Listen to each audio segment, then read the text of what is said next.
राजस्थान की राजनीति की एक अहम तस्वीर कल दिल्ली से निकलकर आई है। बीजेपी के राष्ट्रीय उपाध्यक्ष व राजस्थान की पूर्व सीएम वसुंधरा राजे ने अपने सोशल मीडिया पर पीएम नरेंद्र मोदी से मुलाकात की एक तस्वीर साझा की है। दरअसल राजस्थान में सियासत की एक अहम तस्वीर सोशल मीडिया पर खूब वायरल हो रही है। ये तस्वीर वसुंधरा राजे की प्रधानमंत्री नरेंद्र मोदी से दिल्ली में हुई मुलाकात की है। राजे ने अपने सोशल मीडिया हैंडल एक्स पर इस तस्वीर को साझा करते हुए बीजेपी राजस्थान को भी टैग किया है। राजे ने इसे एक शिष्टाचार मुलाकात बताया, लेकिन राजस्थान की राजनीति के लिए यह तस्वीर अहम सियासी संदेश देने वाली है। लंबे अरसे बाद मोदी और राजे की 1-to-1 मुलाकात हुई है। हालांकि इससे पहले कुछ मौके पर राजे और मोदी आमने सामने आए हैं, लेकिन वे कार्यक्रम सार्वजनिक मौके पर थे। प्रदेश में बीते 2 दशकों तक बीजेपी का एक छत्र चेहरा रहे राजे को बीजेपी ने नई पीढ़ी से रिप्लेस कर दिया है। उनकी जगह पहली बार के विधायक भजनलाल को मुख्यमंत्री बनाकर बीजेपी ने साफ संदेश दिया कि राजस्थान में अब राजे युग बीती बात हो गई है। वसुंधरा राजे न लोकसभा चुनाव और न ही विधानसभा उपचुनाव में सक्रिय नजर आईं। रुतबा कम हुआ तो उनके बंगले 8 सिविल लाइंस पर परिक्रमा करने वाले नेताओं की संख्या भी धीरे धीरे घटने लगी। हालांकि बीच बीच में राजे कुछ मुखर जरूर हुई। सिक्किम के राज्यपाल बनने के बाद जब ओम माथुर का अभिनंदन समारोह हो रहा था, तब राजे का एक बयान काफी चर्चाओं में आया, जिसमें उन्होंने कहा कई लोगों को पीतल की लौंग क्या मिल जाती है, वो खुद को सराफ समझ बैठते हैं। हालांकि ये बयान सोशल मीडिया पर चर्चाओं में जरूर रहा, लेकिन इस पर कोई राजनीतिक प्रतिक्रिया नहीं आई। ऐसा माना जाने लगा कि राजे का सियासी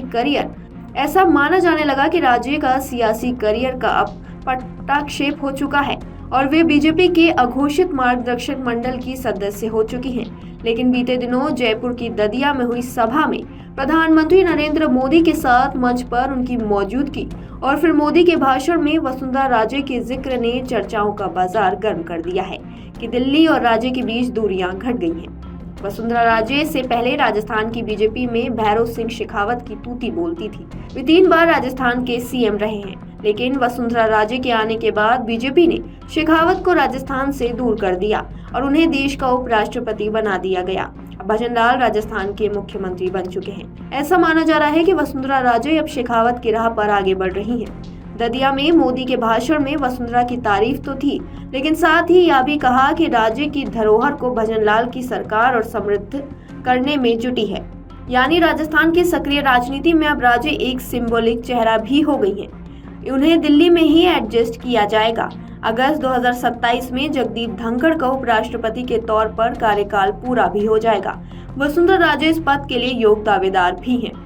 वसुंधरा राजे को सिर्फ अपने सियासी करियर की ही चिंता नहीं, बल्कि अपने बेटे दुष्यंत के करियर को भी बचाना है। दुष्यंत झालावाड़ 12 सीट से चौथी बार के सांसद हैं। वे केंद्र में मंत्री पद के दावेदार भी थे। अब जब दिल्ली और राजे के बीच दूरियां घटती दिख रही हैं, तो दुष्यंत को भी केंद्र में कोई जगह मिलने की उम्मीद की जा सकती है। अगर आप ये वीडियो YouTube पर देख रहे हैं तो हमारे चैनल को सब्सक्राइब करें और बेल आइकन को दबाना ना भूलें। अगर आप Facebook पर ये वीडियो देख रहे हैं तो हमारे पेज को लाइक करें।